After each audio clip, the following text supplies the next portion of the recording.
Good morning, YouTube family and friends. Hope you had a great week. My week was my new normal. Today is Saturday, September 13th, 2025, and this is my week 77 results of being back on Mounjaro while I deal with a host of medical issues and mental issues. Just as a recap, July of 2024, I was diagnosed with generalized myasthenia gravis, which is an autoimmune disease that causes muscle weakness and great fatigue. Uh, yeah, the muscle weakness is the voluntary muscles. About it was in early 2020, right when COVID hit, is when I was diagnosed with my liver cirrhosis stemming from non-alcoholic fatty liver disease. I also am a type 2 diabetic.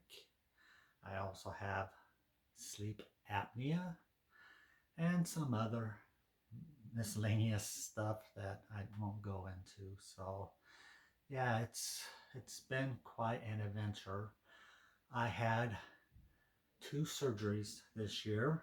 Back in March, I had the Inspire nerve stimulator implanted in me to kind of help my sleep apnea, because I've tried other things for the sleep apnea. It just doesn't work for me. And the mask, it can work when I leave it on, but I just can't tolerate it. So yeah, so I got the nerve stimulator in here, and there's a battery right here with a wire cord going up, see the cord there, to the nerve stimulator. Then there's another cord that goes down into the ribs for the sensor. And then in June, on June 9th, I had my thymus gland removed. The surgery was called a thymectomy. And you can see the incisions. I have 1, 2, 3, 4, 5. They went through it, they went robotically through the chest, through the ribs. I'm a little shaky. So yeah, I did that. These tremors are ridiculous in the mornings, and it goes on to the afternoon.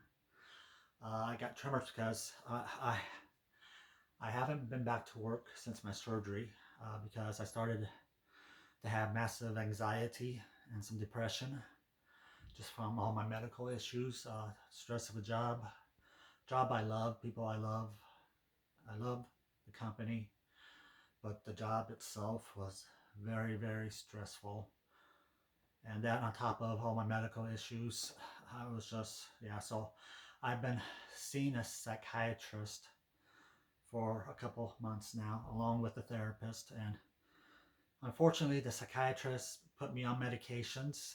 We've tried to tweak it once already, and I see her again this Wednesday. We're going to have to tweak it again because the the side effects of this anxiety medicine is tremors, and the tremors got worse when even worse when she tweaked it last time. I get really, really bad dry mouth. So I guess it's kind of a good thing because I'm constantly drinking water because my mouth gets so dry. I get, I also get fatigued. Of course, I get fatigued from my sleep apnea. I get fatigued because of my autoimmune disease. I get fatigued because medication that the psychiatrist has me on can make me fatigued.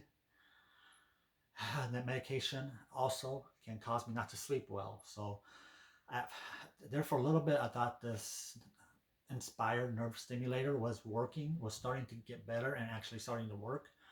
But then she tweaked my medication. Now the last 2 weeks, I'm constantly waking up throughout the night. So I'm adding that in with the side effects of can cause issues with sleeping, because that is listed as one of the side effects. Uh, As for the symptoms of my generalized myasthenia gravis, I got my right arm weakness and I got left leg weakness, and that's been verified. I see a physical therapist. I'm in water therapy right now, where I go up to the YMCA in their therapy pool, and I work with the physical therapist in the water to try to strengthen my muscles and my core, try to help me out.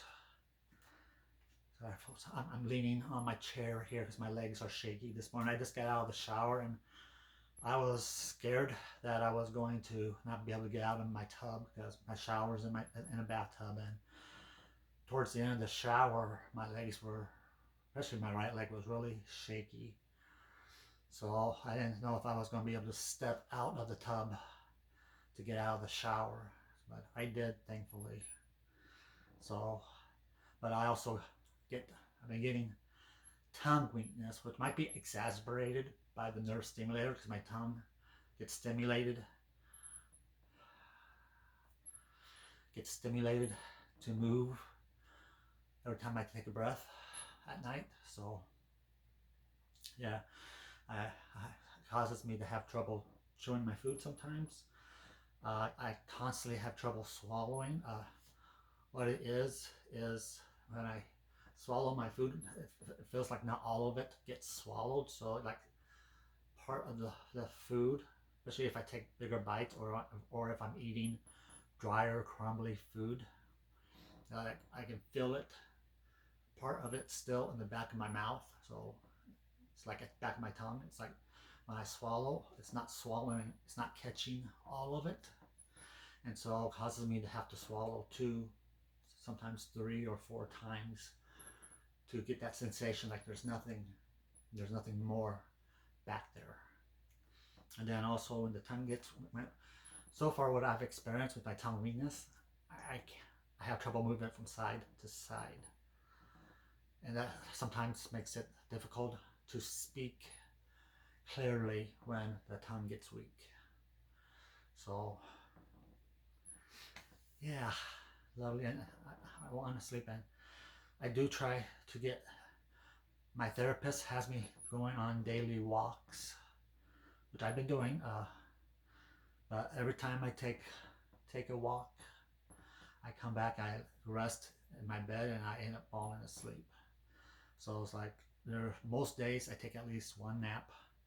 Sometimes I take 2 naps. So it's like, with the severe fatigue I have, with the trembling I get, and so hopefully the psychiatrist can tweak the medicine again, and I see her on Wednesday to help ease the trembling, help ease the dry mouth. That's what this medicine's supposed to be for. It's lorazepam, and that's what this is supposed to be for, as far as I know. I think that's what she told me, but I don't see it's working. So, but yeah, between not sleeping well, having tremors bad in the morning, easing up, but usually lasting in the early afternoon. By evening, they're usually gone by then, but then I'm tired anyway, so dry mouth. Yeah, and then this normal weakness I experience from the myasthenia gravis is just, I can't work right now. And unfortunately, my work has given me a deadline of tomorrow to come back to work, or they're going to have to fill my position, because I ran out of FMLA with the 2 surgeries I've had this year. My FMLA ran out in August. It was late August. I used up my 12 weeks of FMLA. So I filled out the form for ADA accommodation, request for additional accommodation, and I'm waiting for a couple of letters from my doctors. They wanted another form filled out by a physician, pretty much stating what's going on and their opinion on if I can work or not, or what I need to work. But my psychiatrist will not fill it out because she says she doesn't fill out that type of form until she has seen and treated her patients for the minimum of 5 to 6 months. It's like, well, she's the one who's treating me for my severe anxiety and depression, along with the therapist. I'm working with the therapist. Psychiatrist is more of just the medication part of it, but she won't fill it out. And my other major disease that would can cause anxiety and depression is generalized myasthenia gravis. Uh, I didn't even bother. My neurologist is on vacation. He's back tomorrow, but so it's like I emailed HR to. If I told this story last week, I apologize for repeating it. But I told her that in an email to HR that psychiatrists won't fill this out because I told her she has to see me for 5 to 6 months first. So and she recommended I have the neurologist fill it out, but no. So thankfully she replied to me saying they just need to get something as much documentation as possible from the doctors so they can make a decision on whether or not, if I'm not coming back to work by tomorrow, then they need to make a determination whether they accommodate me more by letting me stay on sick leave until either I'm ready to come back or I reach the 180 days of being on short-term disability before it can turn into long-term disability, which they started my date when I had my surgery on June 9th. So it'd be December 9th or roughly thereof, or long-term disability would kick in if approved. And she said, no, if I'm allowed to stay on sick leave on short term, then sometime in October, if I'm not ready to come back yet, then they would give me the okay to file the paperwork to see if I get approved for long-term disability through the insurance company. Then at that time, I would be terminated. So, but if they don't grant me this additional accommodation, then most likely I will be terminated. So in either case, I won't be coming back to my current position because they're going to have to fill it. So yesterday I went into the office and cleared out my desk. Man, 24 years with the company. It'll be 24 years on the 20th of this month. That's my 24 year anniversary. So, but yeah, all this is from my office, desk at my office. So yeah, that was sad to pack all that up. But I wanted to do it myself and not have someone from my team do it. So I still have access and all that as of right now. I sent the email to HR Friday, letting her know that I will not be ready to come back by tomorrow. And I filled out the form that they needed me to fill out, explaining all what's going on in my opinion.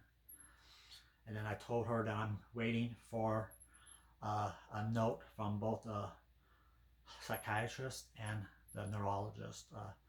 The office manager at the psychiatrist's office stated that she will get me a letter outlining that verifies that I am being seen by and treated by a psychiatrist, what is her current diagnosis, and that verify also that I am working with a therapist there.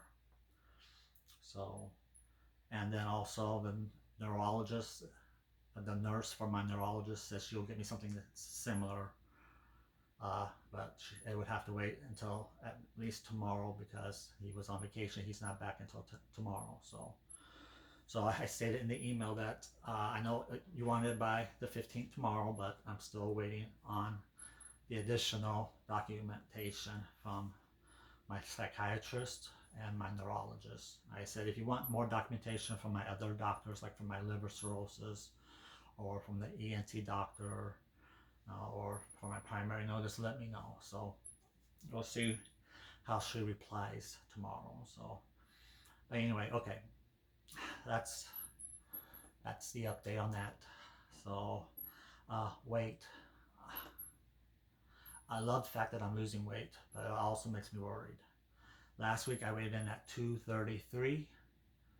I weighed in this week 228. I lost 5 pounds this week. 5 pounds.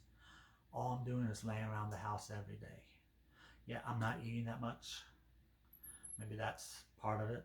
This medication, I don't know what it's doing, but it's taking away my appetite. And I am going for a walk daily. So maybe it's nothing serious, but that's that puts me at the last month, the last 4 weeks. I have lost 13 pounds. So, but I'm glad I haven't been. I went through my records. Last time I was in the 220s was back in on June 29th of 2024. So last year's June 29th of last year. So it's been over a year since I've been in the 220s. So I'm happy. I'm 228. I'm finally in the 220s again, but I'm worried that something's going on which is causing me to lose this weight. So, but I'm trying to think positive. So that puts me at a total weight loss of 8 pounds of being back on Mounjaro for these 77 weeks while I'm dealing with a host of all these medical issues and treatments that can cause me to gain weight. So, yeah. So, that's my update. Only thing I got for you left is taking my Mounjaro shot. So, let me see if I can do this here. Lower down.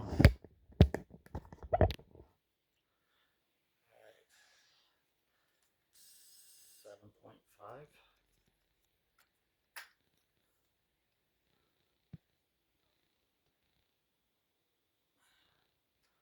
Move it to the unlock position. And it can be fatty part of your arm, your gut, your thighs. I always do my gut.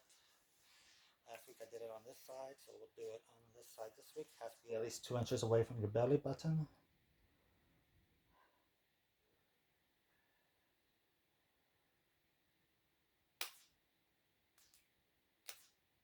There we go.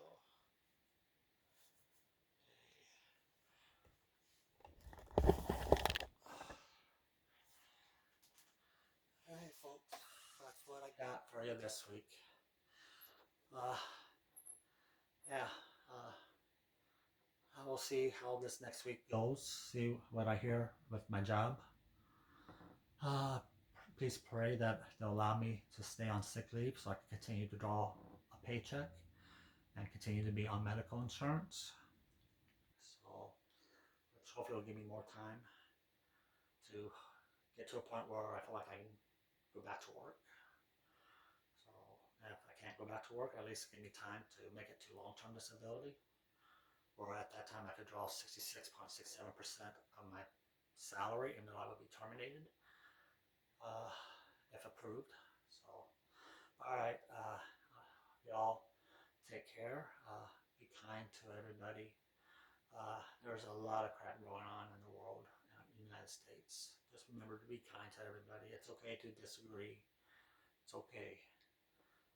But some things, I understand some things can't be tolerated. We can't agree to disagree on some things. That's just, I won't. Under some issues, I will not agree to disagree on. But there's a lot of things I will agree to disagree on. So, but anyway, just be kind to everybody. Love each other. Love your family. Love your friends. And enjoy life to the fullest because you never know what's